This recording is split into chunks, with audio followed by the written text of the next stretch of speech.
Mesdames et messieurs, bonsoir. Merci d'avoir choisi RTI 1 à la une de ce 20h. Un institut de formation politique à vocation sous-régionale vient d'être créé. Il porte le nom de l'ex-premier ministre Amadou Gon Coulibaly. Il a été lancé aujourd'hui en présence du chef de l'État Alassane Ouattara. L'initiative vise à immortaliser la mémoire d'Amadou Gon Coulibaly, à perpétuer ses valeurs. La première dame Dominique Ouattara félicite Michel Gou, Bomou Mamadou et Brigitte Bleu pour leur distinction sur la scène africaine. Les deux premiers cités ont reçu le prix africain de développement à Kigali au Rwanda et Brigitte Bleu les prix de la meilleure série francophone et meilleure scénariste au Nigeria. Nous aurons un grand angle consacré à la lutte contre le coronavirus. Les autorités sanitaires appellent à la vigilance. Le ministre Eugène Aka Awele était face à la presse. La Côte d'Ivoire enregistrée du 29 décembre 2020 au 7 janvier 2021, 997 nouveaux cas positifs. Les contrôles sanitaires seront renforcés aux frontières. La CAF valide la candidature de l'Ivoirien Jacques Anouma à la présidence de la Confédération africaine de football. La commission de gouvernance de la CAF réunie hier l'a déclaré éligible ainsi qu'avec un Sénégalais. Des examens complémentaires sont demandés pour deux autres candidats. Soyez la bienvenue sur RTI 1. Un institut de formation politique à vocation sous-régionale vient d'être lancé. Il porte le nom de l'ex-premier ministre ivoirien Amadou Gon Coulibaly. La cérémonie s'est déroulée aujourd'hui en présence du chef de l'État Alassane Ouattara. L'initiative vise à immortaliser la mémoire de l'ancien chef de gouvernement mort à la tâche de pérenniser et promouvoir ses valeurs de probité, de fidélité, d'excellence, nous rapporte Jérôme Kofi Abolé. Un hommage de plus et non de trop à Amadou Gon Coulibaly. Hommage encore voulu par les Ivoiriens avec au premier plan le président de la République, Alassane Ouattara, à travers la cérémonie de lancement de l'Institut de formation politique Amadou Gon Coulibaly ce vendredi au Sofitel Hôtel Ivoire.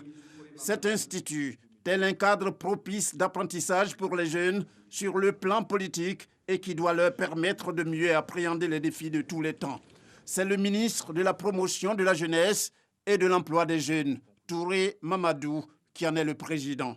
Excellence, Monsieur le Président de la République, trouvez en cet hommage rendu au Premier ministre Amadou Gon Coulibaly une célébration de votre personne, car, comme il aimait lui-même le dire, les qualités et les valeurs qu'il incarnait ont été acquises auprès de vous.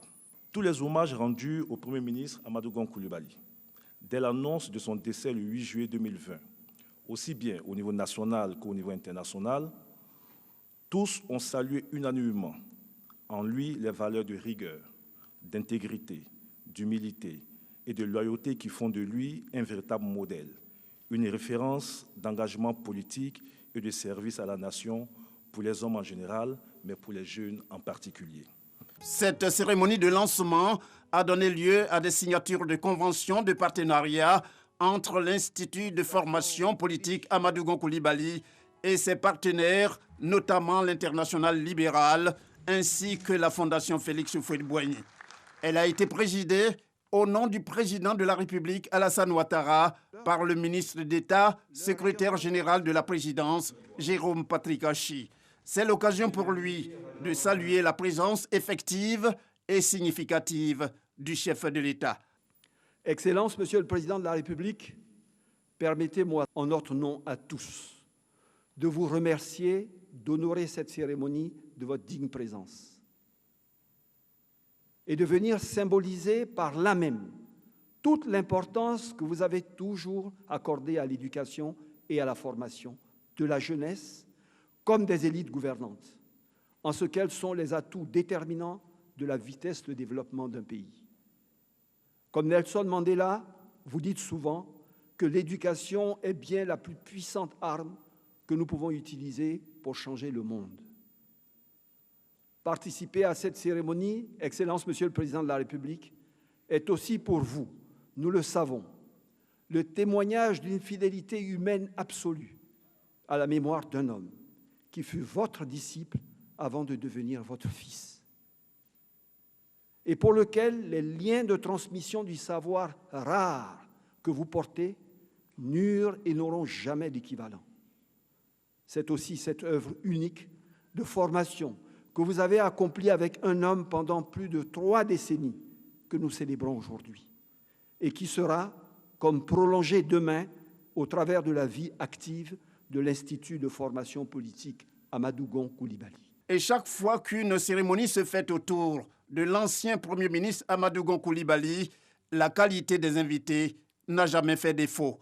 C'est donc, à juste titre, que la cérémonie de lancement de l'Institut de formation politique Amadou Gon Coulibaly a enregistré la présence d'anciens chefs d'État et de gouvernement qui connaissent bien l'illustre disparu. Tous, ils ont respectivement saisi l'occasion pour porter des témoignages sur sa grandeur en tant que serviteur de l'État. Pour eux, Amadou Gon Coulibaly reste l'homme du bon service, un grand visionnaire ne tenant qu'au travail bien fait et avec une humilité sans limite. Ils servent aussi de modèle dans le monde culturel par leur travail. Ils ont été reçus et félicités ce vendredi par la première dame Dominique Ouattara, les acteurs culturels Michel Gou, Brigitte Bleu et le parolier Boumou Mamadou ont été distingués sur la scène africaine. Michel Gou et Boumou Mamadou ont reçu le prix africain de développement au Rwanda. Brigitte Bleu, les prix de la meilleure série francophone et meilleure scénariste au Nigeria avec la série télévisée Les larmes de l'amour. On fait le point avec Serge Coléa. Michel Gou, primé meilleur humoriste africain, et Boumou Mamadou, meilleur parolier africain. Tous deux sont lauréats de l'édition 2020 du Prix africain du développement qui s'est tenu le 20 octobre dernier à Kigali au Rwanda. Autre personnalité de la culture ivoirienne honorée sur une scène internationale en 2020, l'actrice et scénariste Brigitte Bleu, lauréate à Abuja au Nigeria de 2 prix.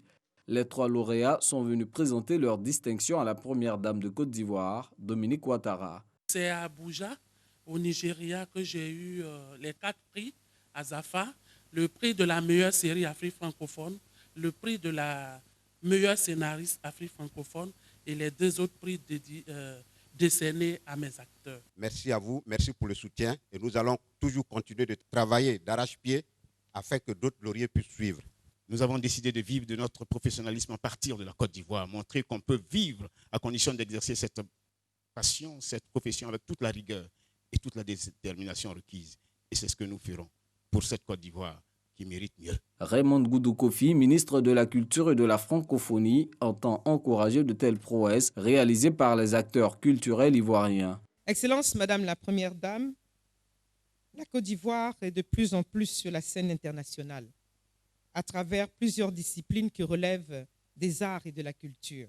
C'est dans cette même dynamique que je vous propose que désormais soit mis en place, au sein donc de mon département ministériel, un comité de sélection qui va promouvoir les artistes, qui positionnent notre pays, la Côte d'Ivoire, au niveau aussi bien national qu'international.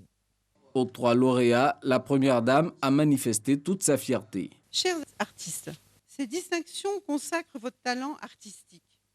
Vous faites la fierté de la Côte d'Ivoire, vous faites honneur à notre pays et je vous félicite à nouveau et vous remercie pour le modèle que vous représentez pour les futures générations. Vous avez travaillé avec rigueur et abnégation depuis de longues années et aujourd'hui, vos compétences sont reconnues sur le plan international et je voudrais que vous sachiez, avant toute chose, que je suis très fière de vous. Bonne suite de carrière à tous. Dominique Ouattara a également marqué son accord de parrainer le comité qui sera mis en place par le ministère de la Culture et de la Francophonie en vue de la promotion des artistes ivoiriens sur la scène internationale. Cette célébration s'est tenue en présence de l'artiste sud-africaine Nontsebo Zikode, auteur du titre à succès Jérusalem. Elle s'est réjouie du soutien apporté par la première dame Dominique Ouattara aux artistes ivoiriens.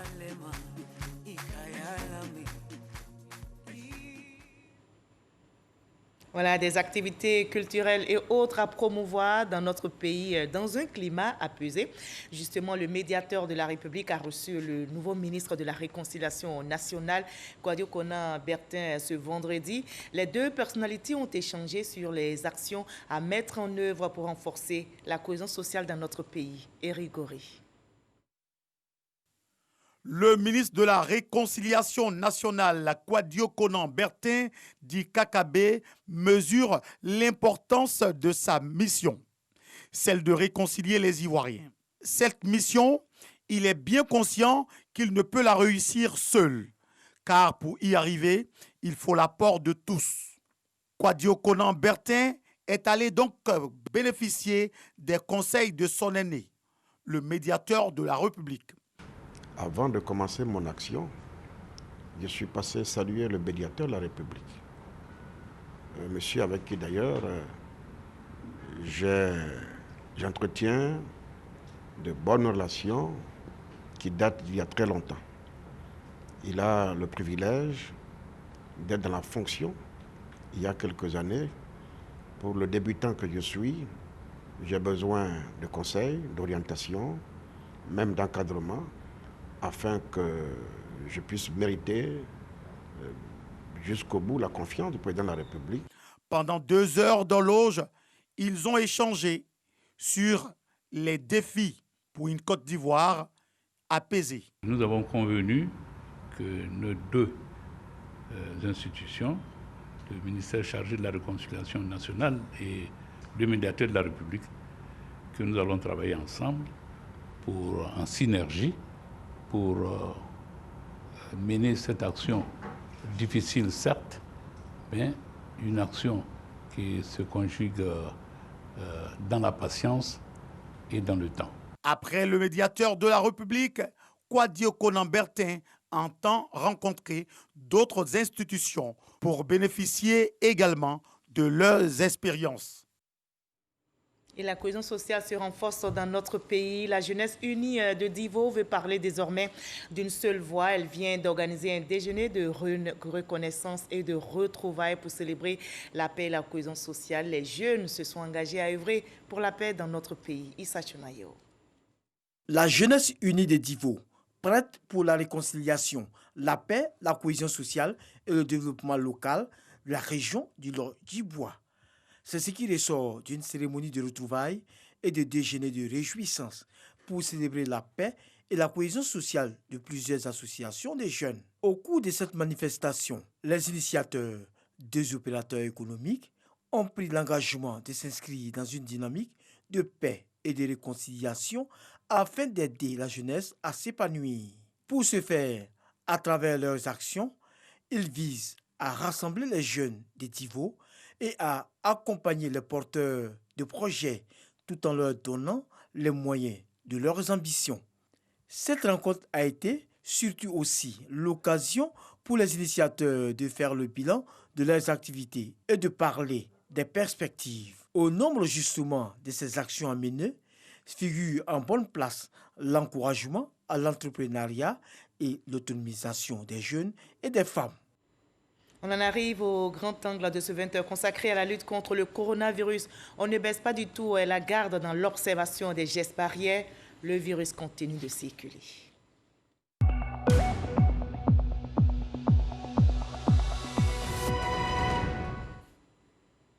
Attention, le coronavirus est toujours menaçant. Ce vendredi 8 janvier, on dénombre dans notre pays 81 cas positifs sur 2935 échantillons prélevés, 24 nouvelles guérisons. Malheureusement, un décès enregistré ce jour, 790 cas actifs enregistrés également dans notre pays ce vendredi 8 janvier. Restons donc vigilants.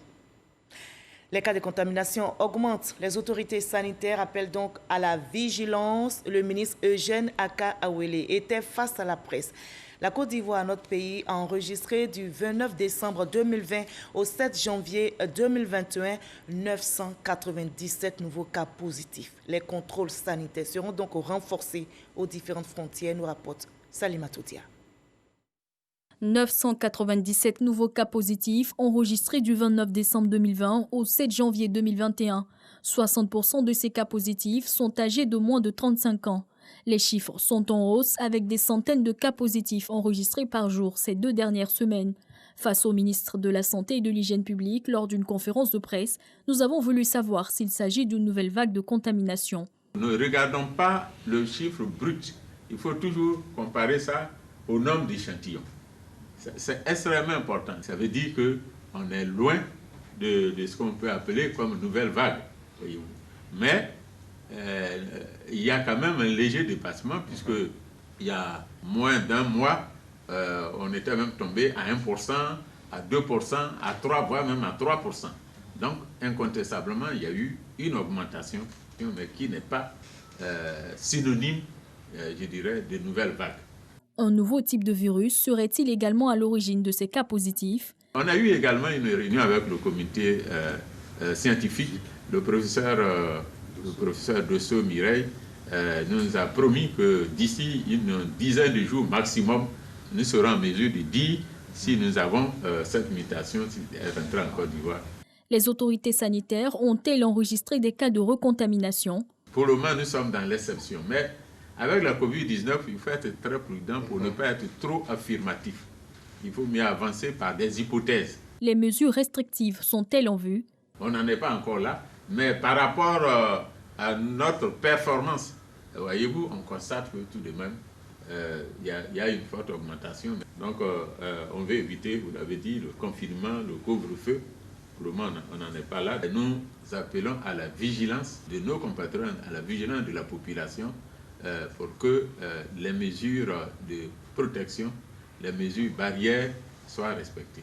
À la date du 7 janvier 2021, la Côte d'Ivoire dénombre 23 173 cas confirmés de Covid-19 et 138 décès. Le nombre total de guéris est de 22 301. Les centres de dépistage de proximité du Covid-19 créés par le Conseil national de sécurité sont à pied d'œuvre depuis avril 2020 dans la lutte contre cette pandémie. Mais comment ces centres d'accueil de prélèvements s'activent-ils dans le district d'Abidjan face à cette hausse du nombre de cas et à des risques de nouvelles vagues de contamination? On fait le témoignage avec Jean Magagui. Nous sommes au centre de dépistage de Williamsville, commune d'Adjamé. Ouvert depuis le 3 juin 2020, ce centre a une capacité d'accueil de plus d'une centaine de patients par jour. Il a pour rôle, à l'exemple des autres centres de prélèvement, de tester, isoler et traiter les cas confirmés de Covid-19. Ici, des patients venus du quartier et même des autres communes viennent se faire dépister. J'ai ressenti un des symptômes en fait, c'est-à-dire que j'ai perdu l'odorat. Donc j'ai jugé bon de passer aussi dans un centre me faire dépister. Et aujourd'hui, on sait que les mesures sont plus respectées. On le constate tous en ville, dans les centres de transport, dans les véhicules en commun. Plus personne ne porte le masque. Et on constate aussi que le nombre est en train de vraiment grimper. Depuis quelques jours, je sens une fièvre, puis une grippe quoi. J'arrive pas à dormir la nuit, je tremble. Voilà, donc comme ça persiste, donc je suis venu pour avoir le cas net, pour ne pas être surpris. Cap sur le centre de dépistage de la Sorbonne Plateau. Dans cet établissement, l'on dénombre depuis un mois une hausse de personnes dépistées, des voyageurs et non-voyageurs. Les patients se font prélever et prennent conseil auprès des agents de santé sur place. Certains symptômes fréquents ou moins fréquents de la Covid-19 sont de plus en plus constatés dans ce centre. Actuellement, les symptômes les plus récurrents, on va parler de rhinorrhée, d'accord? Les personnes sont enrhumées. Aussi, elles présentent la fièvre. Maintenant, dans l'évolution des cas, on a souvent ce qu'on appelle une anosmie, c'est-à-dire qu'on a une perte de l'odorat. Voilà. Elles vont dire qu'elles ne sentent plus. Il y en a certaines personnes qui disent qu'elles ne perçoivent plus le goût.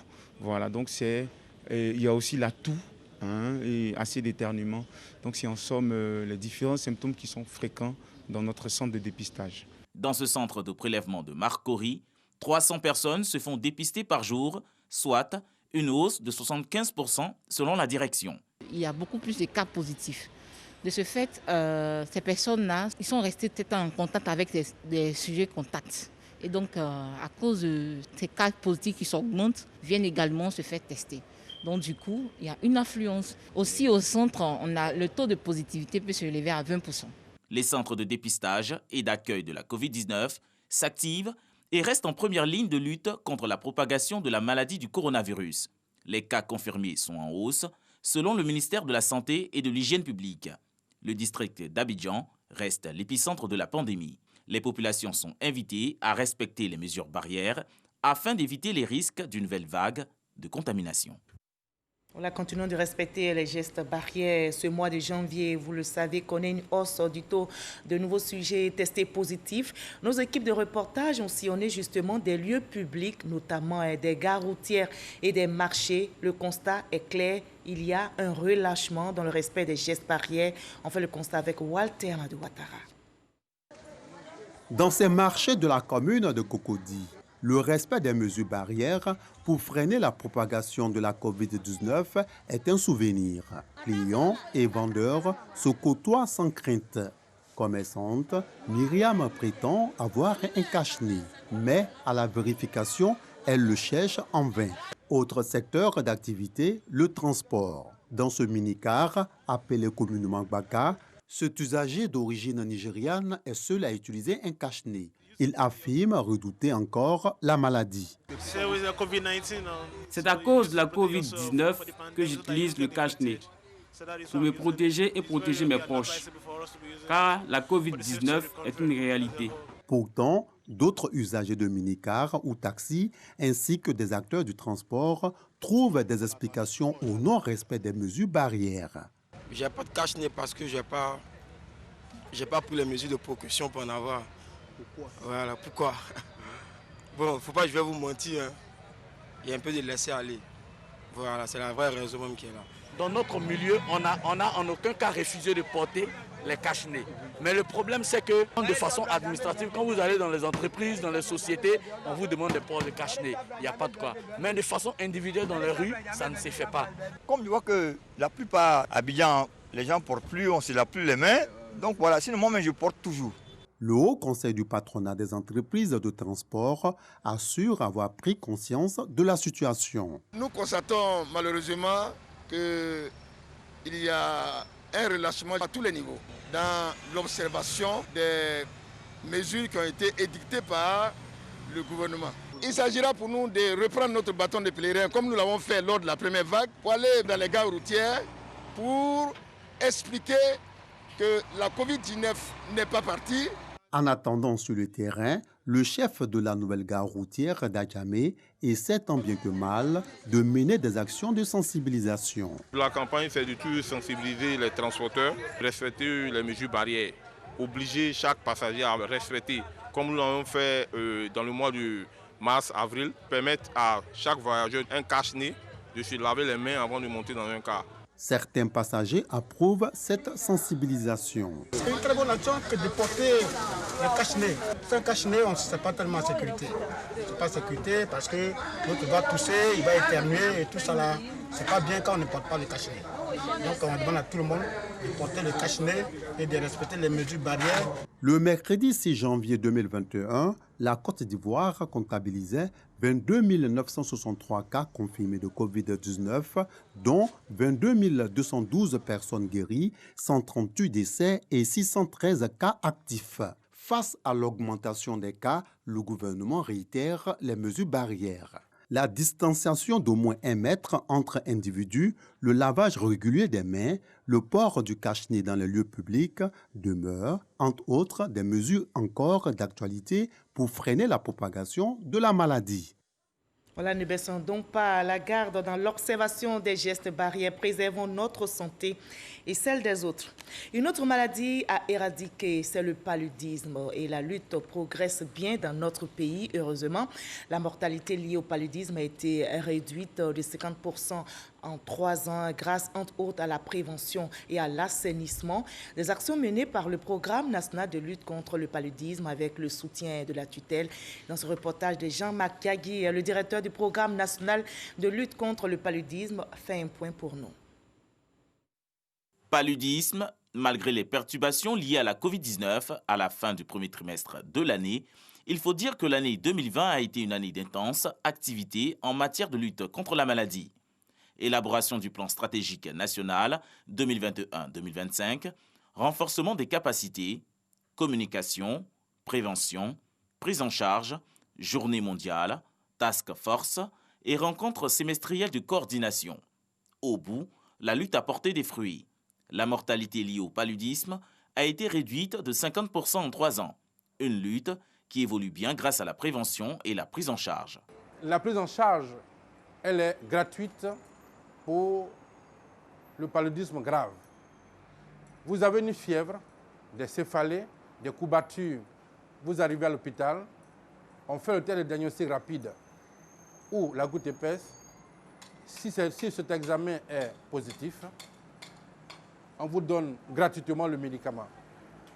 Donc je dis bien le paludisme simple, il est gratuit. Mais quand j'ai dit le paludisme simple est gratuit, je n'ai pas dit la consultation, elle est gratuite. Non, c'est seulement l'examen pour faire le diagnostic qui est gratuit, c'est-à-dire la goutte épaisse et le test de diagnostic rapide qui sont gratuits dans l'hôpital public. Maintenant, le paludisme grave est gratuit pour les enfants et les femmes enceintes. Pour relever encore d'autres défis, on prépare la 4e campagne nationale de distribution gratuite des moustiquaires imprégnés d'insecticides à longue durée d'action. C'est une campagne gratuite. Mais la particularité de cette campagne cette année, c'est que nous aurons 3 types de moustiquaires. Donc les moustiquaires qui vont être distribués cette année en Côte d'Ivoire, ça sera la moustiquaire qui est efficace dans la zone qu'il faut. Plusieurs rencontres se sont tenues pour valider les outils de distribution et le microplane effectué dans 113 districts sanitaires. Dans quelques semaines, s'effectuera le dénombrement des ménages qui sera suivi un mois après de la distribution des moustiquaires. Coopération militaire et formation de l'armée de la Côte d'Ivoire de 1960 à nos jours. Ce thème fait l'objet d'un débat scientifique à l'université Félix Houphouët-Boigny de Cocody, une rencontre académique qui a enregistré la présence des membres du corps militaire mais aussi ministériel. Le député Zié Daouda Coulibaly s'est prononcé sur ce thème. On en sait plus avec Salima Toutia. Coopération militaire et formation de l'armée de la Côte d'Ivoire de 1960 à nos jours. C'est le terme qui fait objet de débats lors de cette rencontre académique au Centre africain de management et de perfectionnement des cadres, CAMPC. Face au jury, l'impétrant défend ses travaux de recherche. Nous avons voulu nous intéresser à la question de défense et de sécurité de notre pays. Ensuite, participer au débat scientifique pour pouvoir donc arriver à restructurer la coopération à travers des analyses pertinentes. Ensuite, nous avons voulu aussi voir la question de la construction de l'architecture sécuritaire stratégique de notre pays afin que l'armée puisse efficacement définir les intérêts stratégiques de la Côte d'Ivoire.